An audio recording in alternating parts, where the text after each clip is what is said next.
Hey guys, today in this video, I'll be showing you how you can fix Fortnite crashing on PC. Alright, so let's get started. First of all, try closing as many applications as possible. You can also open the Hidden Icons menu from the bottom right corner, right-click on the icon, and then select Exit.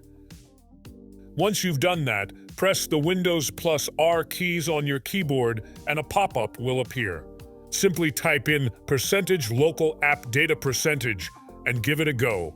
After that, open the Fortnite game folder, access saved, config, and then Windows client. Inside it, select the game crash file, right-click on it, and select Rename. Simply add a number at the end of it and save it. Now open Fortnite and check if the crash has been fixed. If the problem still persists, you can go back to the crash file folder, delete the new file, and remove the number from the old one. After that, you will need to open NVIDIA GeForce Experience if you have an NVIDIA graphics card. Inside it, make sure you are at the home page and locate Fortnite game tile. If you can't find it, click on the three dots and select Scan. If it still doesn't appear, go to the Filter feature and access the Hidden tab. Once you get to it, click on the Details button and optimize the game for maximum performance.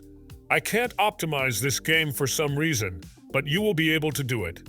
Now, the problem should be fixed. If it is still crashing, you can access Epic Games and open your account's game library after signing in. Inside it, click on the Fortnite game tile three dots, select Manage, and a pop-up will appear. Simply click on Verify and then wait for the process to end. Once it is completed, all of the problematic files will be fixed automatically.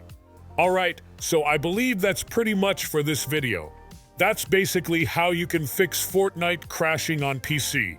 And I'll catch you in the next one. Thanks.